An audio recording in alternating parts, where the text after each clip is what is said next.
just dive straight into it.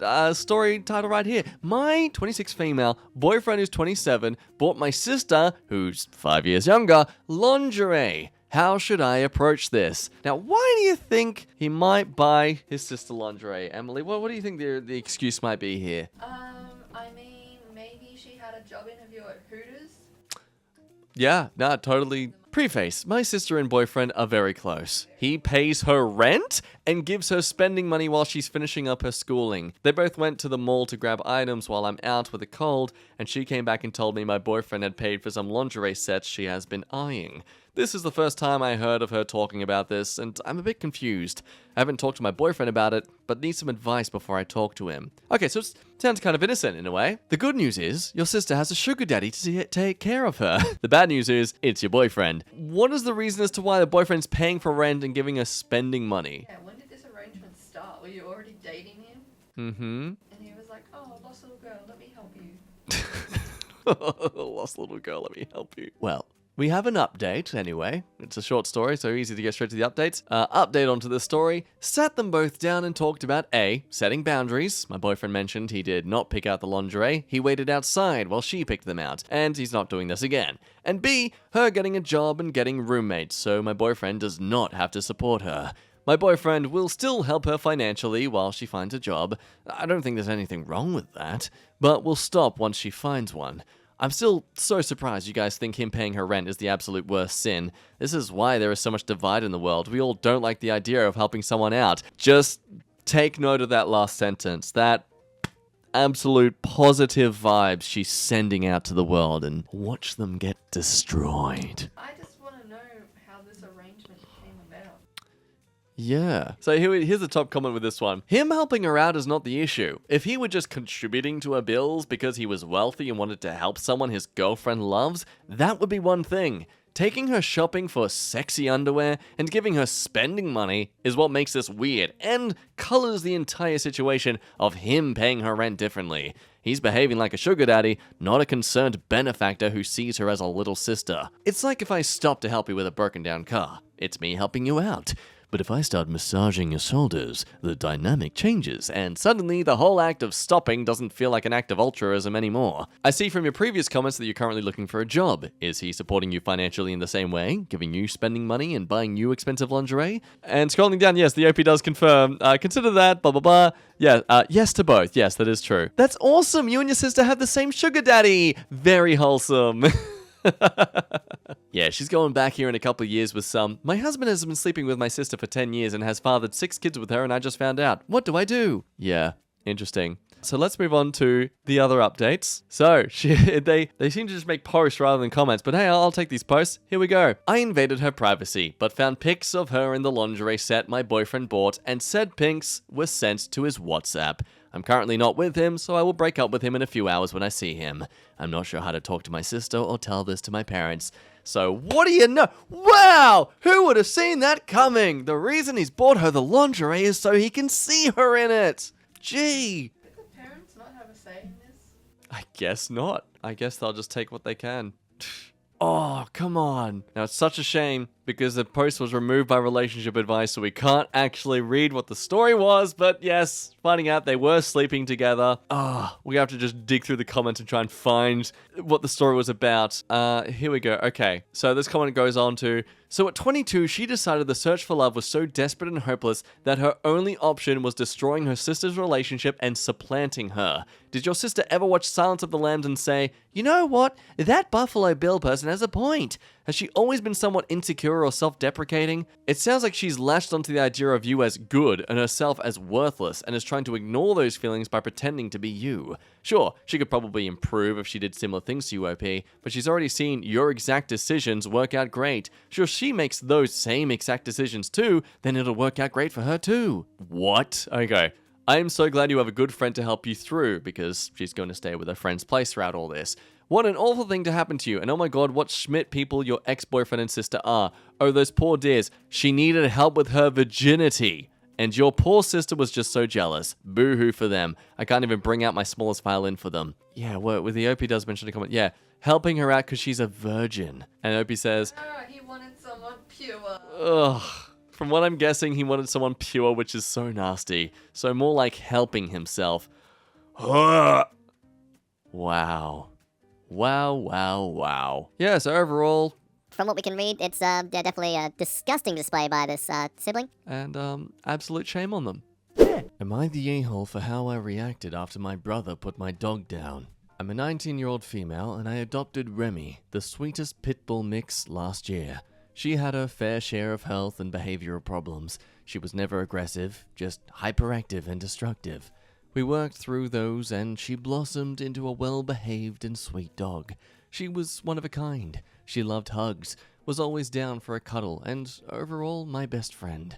She was my soulmate, and I am confident I will never meet another dog like her. I went off to college and left Remy with my family. There, she was left with my younger brother, an 18 male. He never liked Remy and never wanted her. The rest of my family adored Remy, and from what I had heard, she was doing pretty okay without me besides a few behavioral and health issues. Remy had cataracts, and she was slowly going blind, and her care was getting expensive, but with help from my family, we could afford paying for her care. The final straw for my brother was when she chewed a pair of his shoes. When I say chewed, I mean she ripped the laces off, and the shoe overall was okay, besides a minor bite mark. What happened next was him taking Remy to the vet and putting her down, citing her cataracts and behavioral problems. He went as far as to take her to an animal shelter and not to our regular vet because they would have called me.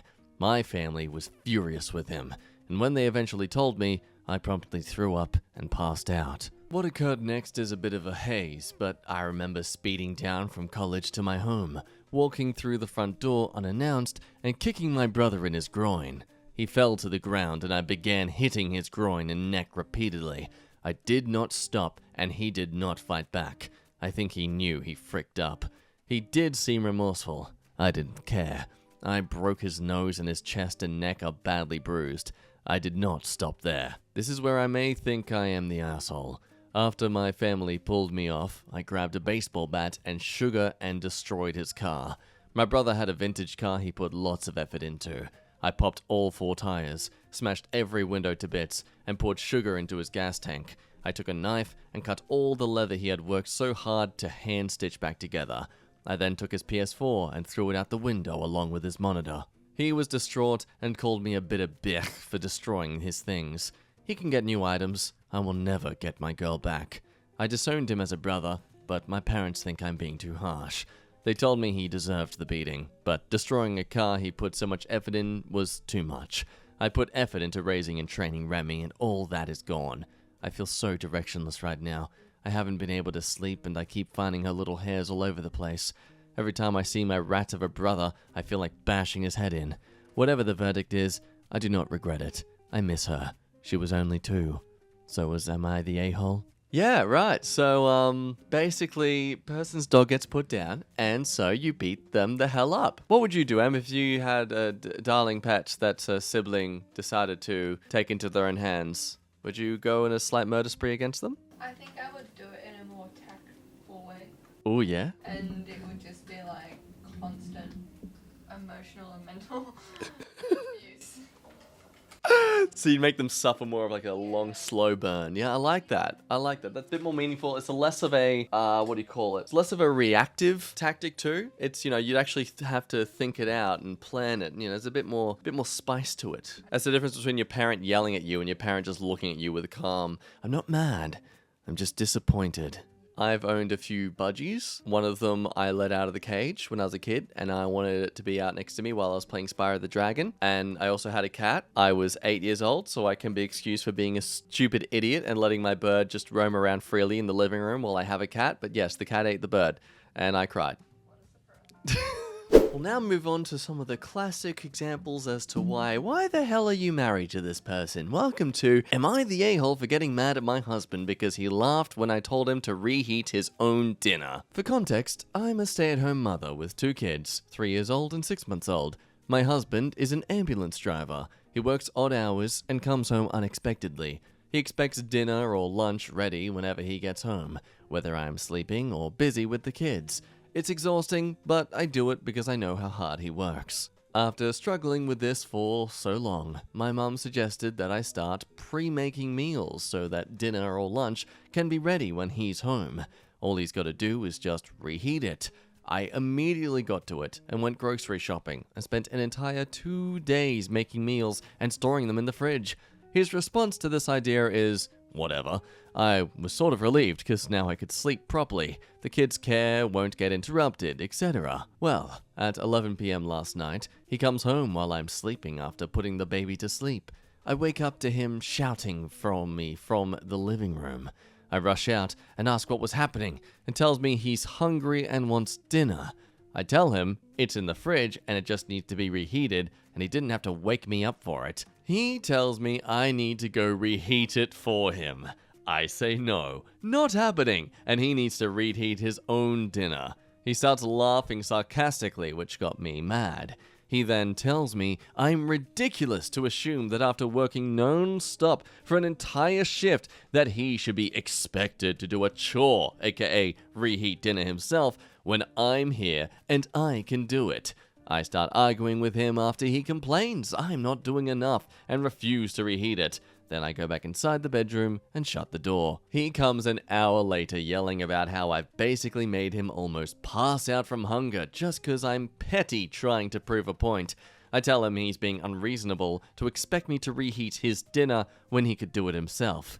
He gives me a nasty look, then tells me he's going to bed hungry, and I'm responsible for this, then heads out. This morning, he suddenly gets dressed and leaves while turning his phone off. Wow, the strenuous effort, the physical challenge that is picking up a container of food and putting it into a microwave, Emily. I was ready to be prepared for any kind of, I guess, consideration towards him being an ambulance driver. Like, obviously, at odd hours, that can be pretty exhausting. But the fact that he finds reheating food exhausting, like that's her job. This isn't her being lazy. It's just like she's trying to get out of any kind of work she has to do in the relationship. This is her literally just being smart about it. So top comment, big, long, just great wall of text, 42,000 upvotes.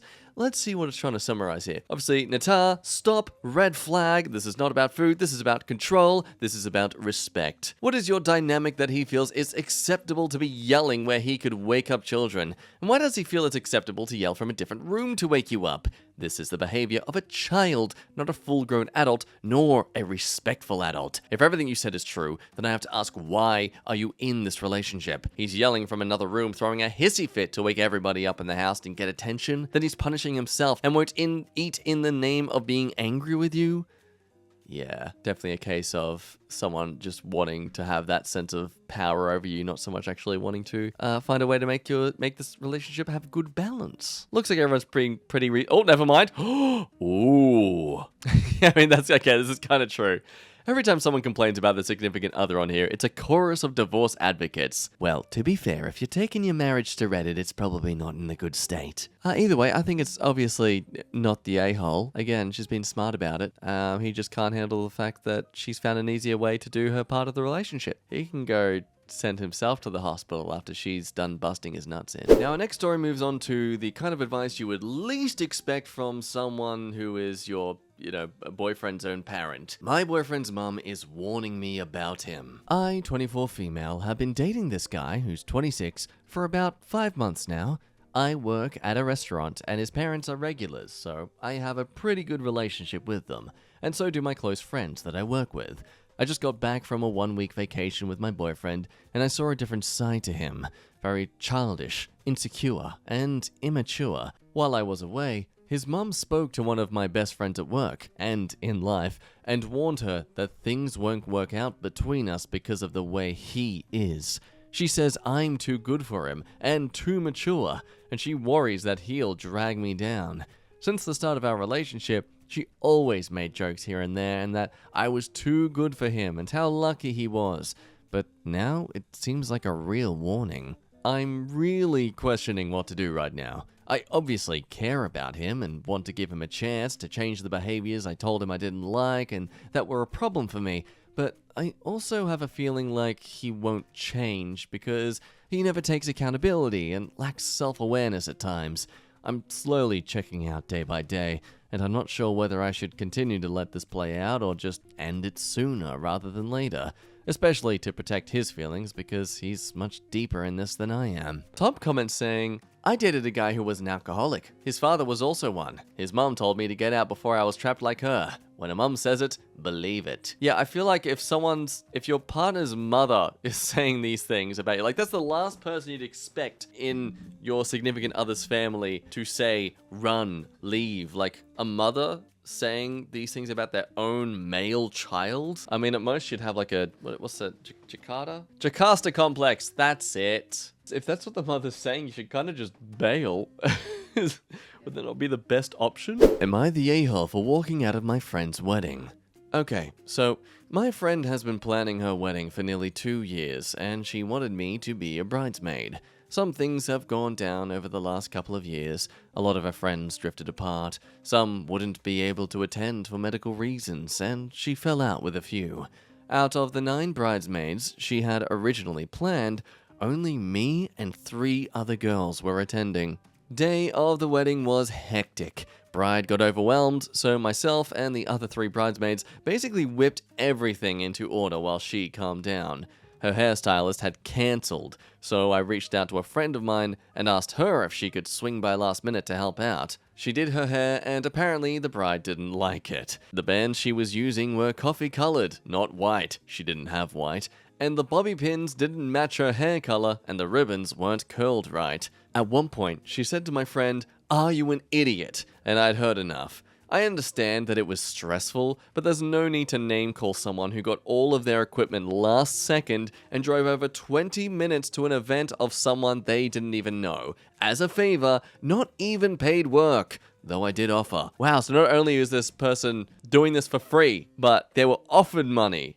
And they still said no, they'll happily help out. Like, wow, way to treat someone's genuine generosity. I told the bride she had to calm down and she couldn't speak to my friend that way. But instead, she just ended up yelling at me as well.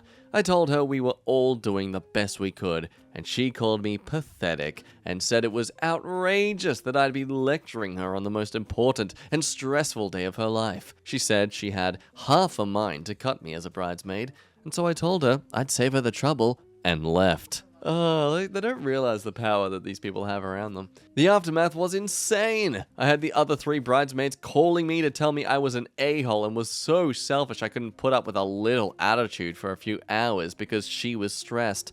Bride called me crying about how I betrayed her and how horrible of a friend I am. Bride's mother, who didn't previously have my phone number, called me to tell me how disgusted she was at my attitude, and even my boyfriend says I could have sucked it up, and that it was a total a-hole move to walk out like that. My stance was that high stress or not, I don't feel like she should have been calling my friend names, and I don't think she should have been calling me pathetic. Stress isn't an excuse to be talked down to someone, in my opinion, especially people who are trying to help, but I could be wrong. So, I guess, what, was she acting like the bridezilla I thought she was, or am I the a-hole? Well, I think it's clear from our comments through the story that she's not the a-hole. I mean, sure, yeah, when you're a bridesmaid, you're committing to helping out this person, especially in a state where they could genuinely be, just overwhelmed by everything, stressed out, sure. But, I mean, the bridesmaid doesn't come with the territory of a typical store clerk or a McDonald's cash register worker. I would not be surprised if this bridesmaid had to pay for her own makeup and hair and stuff as well. Top comment saying, Nata, you're never an a-hole for refusing to accept abuse. The way you go on about that refusal can make you one, but in your case, all you did was remove yourself from the situation. You did nothing wrong. Honestly, I find this really hard to answer in an objective manner because the situation that's given is tricky on both sides.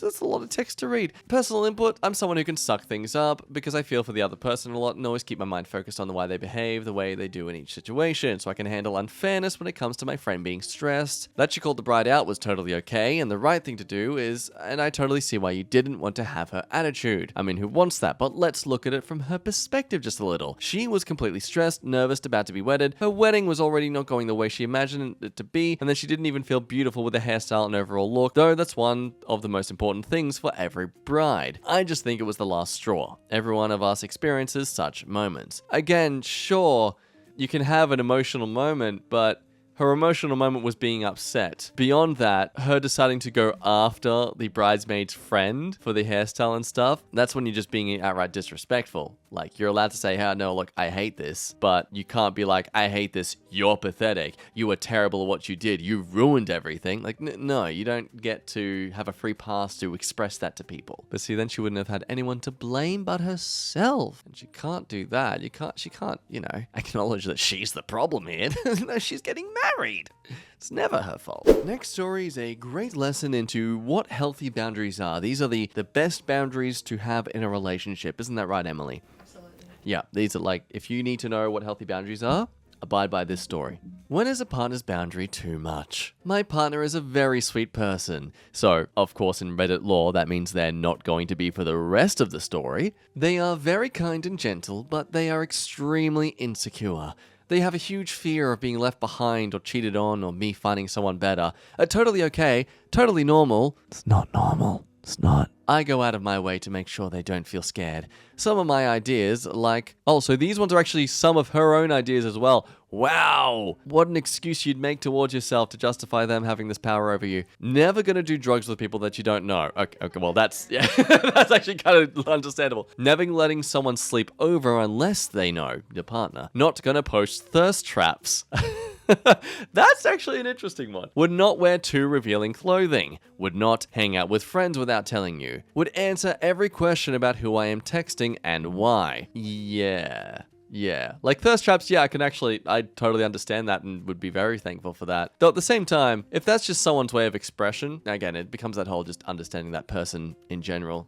There's some people who you might think they're flirting, but to them, that's just them being a friendly person and that kind of stuff. Like, I think women experience it all the time. You be friendly to a guy and half the time they think you want to sleep with them. I know it's starting to sound bad, but they said it's their boundary. So I have to respect it. Right? Honestly, the things up above I don't mind too much. It's obvious or like something that I can understand. Now, there are a few things that I don't understand, and I can't question without it turning into a huge sob fest. Things that make the partner sooky sook. Don't wear skirts without me. Don't wear certain dresses. Don't wear certain shirts like crop tops. Don't wear shorts. Bro, it's hot as frick here. Don't wear certain leggings unless your shirt covers your butt. Please wear my jacket or something of mine if you do wear a barely passable crop top. Don't wear certain high heels without me. Don't work in retail or food service because too many people talk to you. Delete your Instagram. Or at least make it private. Or at least don't post anything where you are too attractive. Or take down photos that make you look too attractive.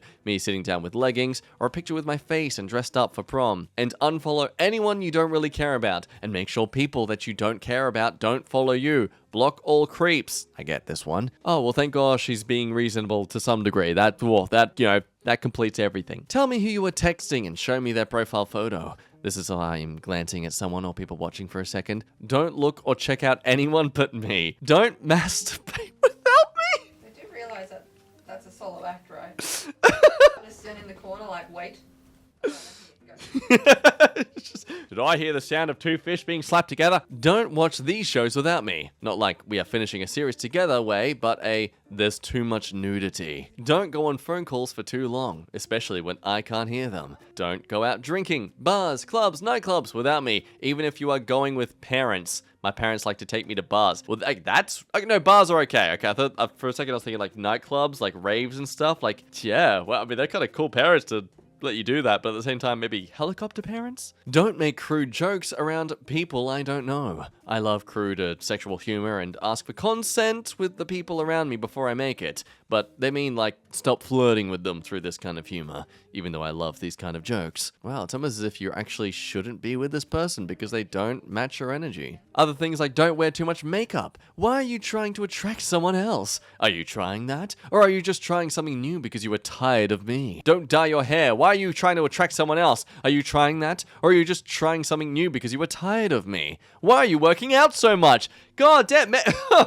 So that above is their boundaries. Something that they told me over and over again they want and would strongly appreciate from their partner. Something that, if I do, I am breaking a boundary and or I have to comfort them for hours until they feel better about it. I may be igniting it because I don't really care about these things. I don't mind doing them to make them feel comfortable, but we've been dating and together for 2 years, and these are things that haven't changed since we started talking 3 years ago. What if I do get tired of them? Am I allowed to get tired of boundaries? I respect consent, boundaries, and trauma-related stuff, and I love them, but is there a point where it's not a boundary anymore? Yeah, okay, yeah, this top comment really just kind of smashes it. Also, yeah, 2 years, yeah, wow. Clearly they work at the only job they can work at, Hooters. Yeah, the only respectable job they can get. Most of those aren't boundaries. Boundaries are something for you in your relationship with someone else, not imposing behaviors on someone you're in a relationship with. You're being abused 150%. What about this relationship is redeeming when you're not constantly being controlled and nitpicked? Yeah. You're not allowed to go out without your partner. You're not just afraid and looking over your shoulder every minute of the day wondering if you're gonna, like, set them off.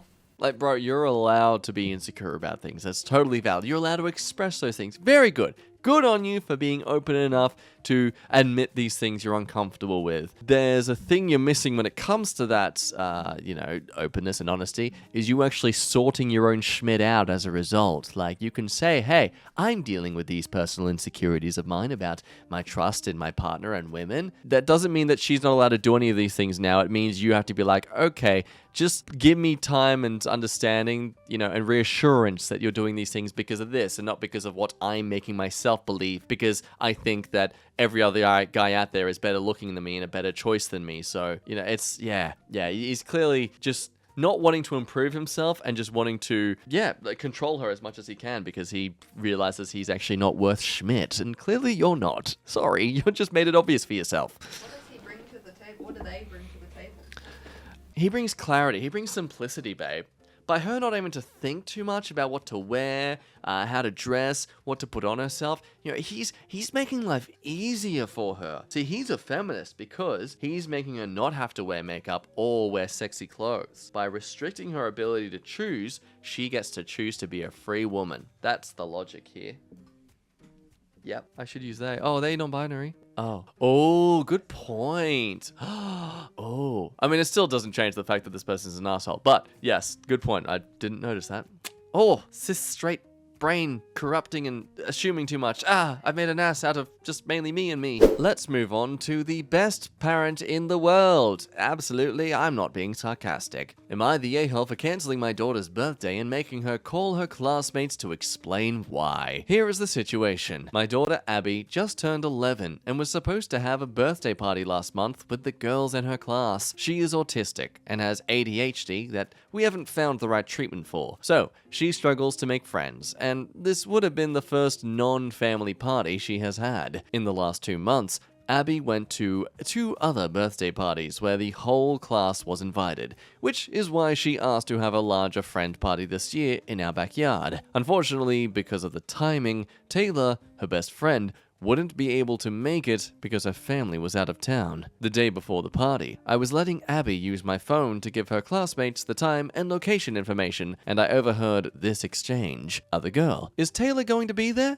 Abby, no, she's lame and can't come. I sternly told Abby to hang up and explain herself. She tried to tell me that she wasn't serious, but I thought it was incredibly mean to call her only friend lame and felt like she was behaving horribly. She insisted that it was just a joke and wouldn't agree when I told her that Taylor would be heartbroken if she heard Abby call her lame. I feel like this mum is putting a lot of emphasis on her daughter only having one friend. Yeah, I'm also confused as to why, is that not just a term of expression? Oh, they're being lame and couldn't make it. It sounds like a very wasn't even a big deal of a word. There was no emphasis behind it. It seems like she thinks her kid's a loser. Yeah, I think so. You should be lucky you have one friend.